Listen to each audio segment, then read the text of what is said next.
I don't know. I've had a lot of good defensive tackles over the years, and this game has featured a lot of those guys. It allows them to penetrate, play without handcuffs, and make some impacts. I think he can fall in to that category.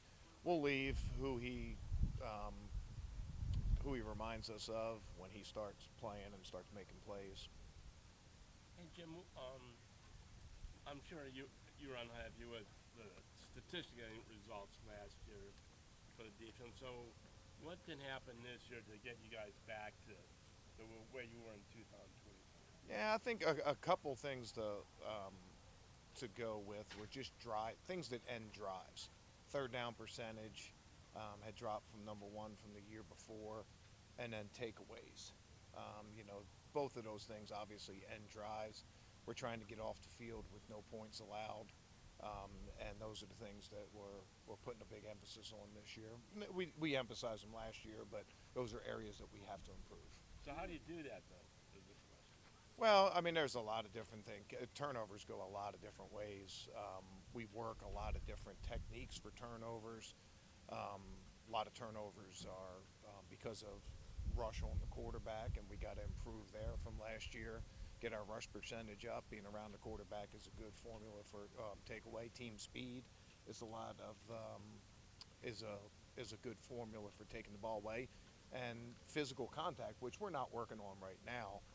But guys that play physical nature of football, they have a habit of forcing turnovers. So if we can do those things, we can have good technique to punch balls out, force fumbles. We can play physically, we can play fast, and we can rush the passer. We're around the quarterback. I think the turnovers will take care of themselves. Can you address just how disappointed you were when JOK had to miss the season and when he seemed to be hitting his stride, and then also how has Carson gone so far? Yeah, JOK was on his way to a all-pro season last year. He had really reached that level. We had talked this time last year about the biggest jump between being a starter and then being a Pro Bowl player. There's even a bigger jump to being an all-pro player. And it was really disappointing to lose him because he had, like you said, he had really hit his stride as a player. He'd had some sort of growing pains and some ups and downs, but he really fit the scheme well. He does fit the scheme well. His ability to blitz and rush the passer, and he made coverage look easy. It just the game had slowed down for him, and so all those things together, it's disappointing to lose a player like that. But we support JOK and everything that he does, and he'll still have a big impact on our team this year. Might not, well, it's not going to be playing, but he'll still have a big presence on our team. And yeah, I don't know what's going on. Carson, like a little bit like Mason, it's hard to see, where they are right now, but he's working really hard. He picks things up really fast, and he's big and he's athletic, so he's got a lot of good things going for him. Do you believe a good penetrating defensive tackle can have a bigger impact on Garrett than a complimentary edge rusher? Yeah, there's a lot of different ways you can look at that, but Myles sees a lot of double team chips. But a thing that goes a little bit unnoticed is he sees so much center slide too, which lets the tackle overset him because the guard is there to play all the inside moves. So in essence, a lot of times you can be triple teamed on those plays. And the best way to combat that is have a pass rusher that's on the opposite side that can make offenses pay for singling up a defensive tackle on a guard. And like I said, in my history, I've had a lot of guys that can do that. Most recently, guys like Fletcher Cox in Philadelphia that could do that. So, yeah, and you're closer to the quarterback when you're a tackle. But there's only a few ways you can really combat a defensive tackle, and one of those is the center slide. And the center's always sliding to Myles.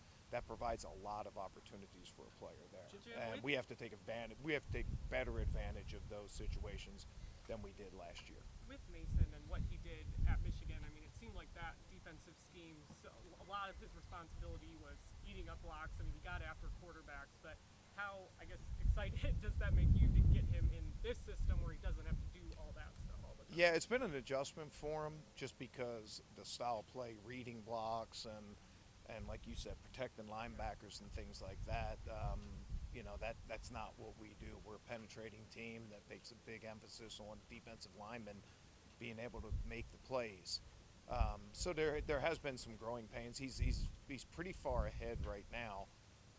When we get pads on, that'll be the next step, and then when you go live contact, that'll be a next step. So it'll be a process for him. I do think there's a lot of meat on the bone as far as his production, and we can see better production from him than even we saw. And he had outstanding production in college, but I think there's some meat on the bone that he can even have have a chance to make more plays here. How much, if at all, does OTA attendance matter to you for a player like Myles? I don't know. I mean, this is a voluntary portion. We know Myles works hard no matter where he is, no matter what time the season is. So, he's a veteran player that's proven himself in this league. We have a lot of guys out here who are trying to reach that level. And, they're working hard every day to do that. So every player is a little bit different. But this is a voluntary part of the schedule. And we're happy with the guys that are here, and they're all working really hard. What was going through your head, Jim, when you saw, Myles request that trade, and then to get the extension worked out? Now, what are your expectations for him moving forward? Yeah, I really think Myles is going to have the best season of his career, and has to, right?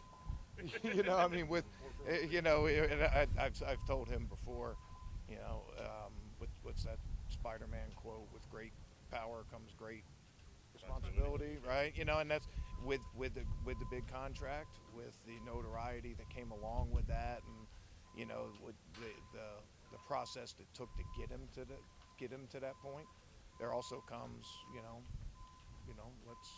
there's always pressure in this league, but probably a little bit more so. And I think that brings out the best in players, and I know that'll be the case with Myles also. Can any of your free safeties be a ball hawk? Yeah. I think some of being a ball hawk has to do with pass rush, but guys that are wired to the ball that that can get an extra jump on the ball. We didn't do enough of that in the past, and that's certainly a position we can improve on. And we talked about things we can improve on from last year. Turnovers and things like that mean a lot. But so many of those deep ball things come from ball coming out before the quarterback wants to, or being hit before as he's throwing. They both work hand in hand. A guy in the back end, like in this stuff, you're not going to see very many interceptions. Now because quarterbacks aren't being hit when they throw, and they're not being forced to throw before they want to. So it all sort of goes hand in hand. Hey, along those lines, what would you say Ronnie Hickman's best attribute is? Yeah, he's always been a ball hawk. Last year, there was some injuries, things that kept him from being on the field.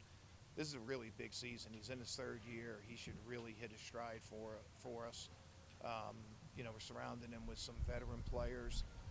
Brought Rayshon in, brought Casey in. Have Grant returning. We're a safety-heavy team. We run a lot of three safety system, but we need Ronnie to really bring it all together. Showed really good flashes as a rookie. And he played well when he was on the field last year, but we just need him on the field a little bit more. He's a little bit bigger now. I don't know if you guys notice him. Physical stature, he's a little bit more, and he's still moving just as well. And I tell players all the time, we want guys as big as they can, running the fastest that they can. Basically means that if you put weight on and it slows you down, or put size on and it slows you down, that wasn't good weight to add. But he's maintained his movement metrics while gaining a little bit, and I think that'll help him. Younger players learn from Denzel Ward in this setting?